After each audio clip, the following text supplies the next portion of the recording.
Hello guys, ito nga pala yung araw ng birthday ng aking pamangkin, June 18, 2023.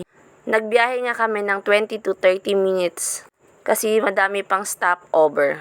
Nagrent lang nga pala kami ng jeep para gawing service kasi marami kami at maraming dalang gamit. Kung makikita nyo nga sa araw, mag-turn tayo ng right. Medyo malayo nga ang barcode lunsuran sa bahay namin.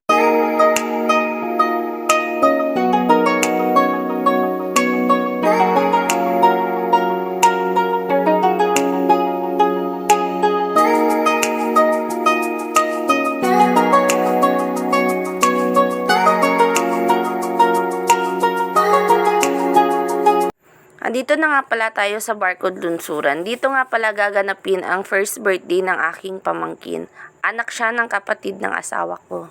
Mare-recommend ko talaga itong place na to kasi napaka-relaxing yung lugar. Garden na garden talaga. At saka napaka-affordable. Pagpasensya nyo na pala guys, maalog yung video natin kasi karga-karga ko yung anak ko.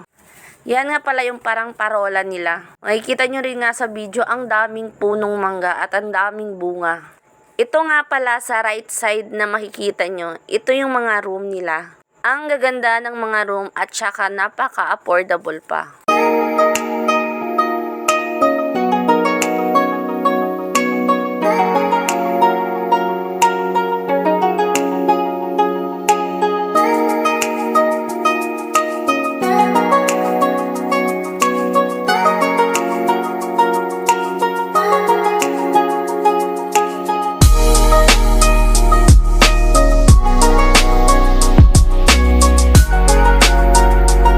Paakyat na pala tayo sa mga rooms. Pero pagpasensya nyo na isang room lang napakita ko. Kasi yung iba nakala. Kasi isa lang naman ang na-rent namin. Pero libre na yung nabigay ng pinsan ko. Share ko lang pala guys.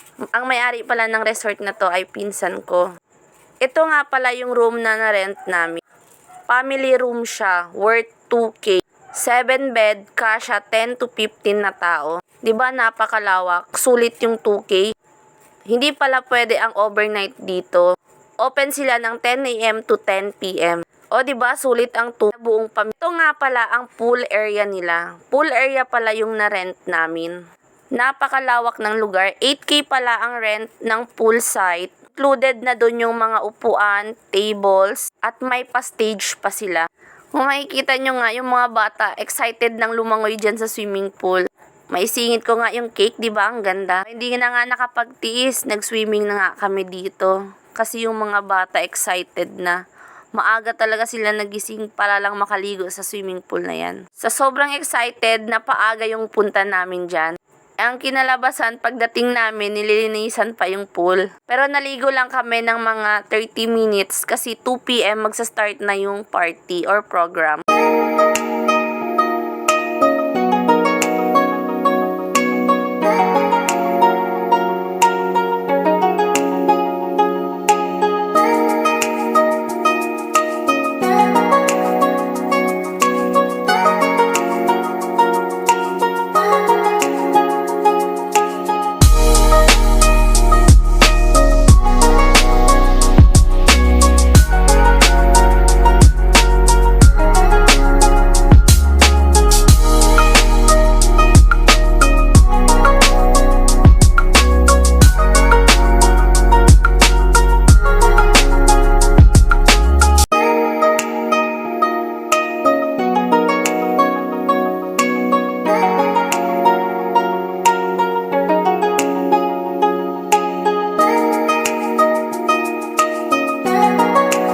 Late nga pala ang start ng party.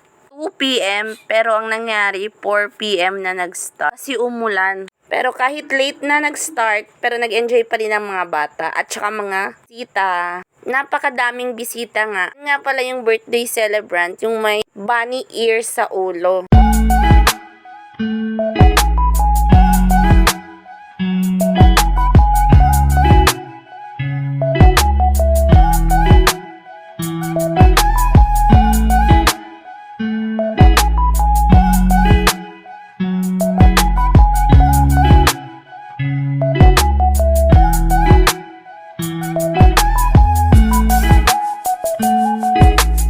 Dito na nga nga dumating si JJ, ang paborito ng mga bata. Yung anak ko, favorite niyang panoorin si JJ pag sa YouTube. Pero nung nakita niya na sa mascot, takot na takot. Nagulat siguro siya kasi lumaki si JJ kasi nakikita niya sa YouTube ang liit-liit ni JJ. Halos lahat ng bata tuwang-tuwa kay JJ pero yung anak ko hindi na nagsasalita sa takot. Halos ayaw nang kumawala sa akin. Ito nga pala ang Sweet Treat Station. DIY nga lang yan. Pero maganda naman ang kinalabasan, di ba? Ito nga pala yung cake ng celebrant galing Limtel Corporation at saka cupcake. Worth 2.8 lang nga pala yun. Ito na yung mga oras ng pictorial kasama ng birthday celebration.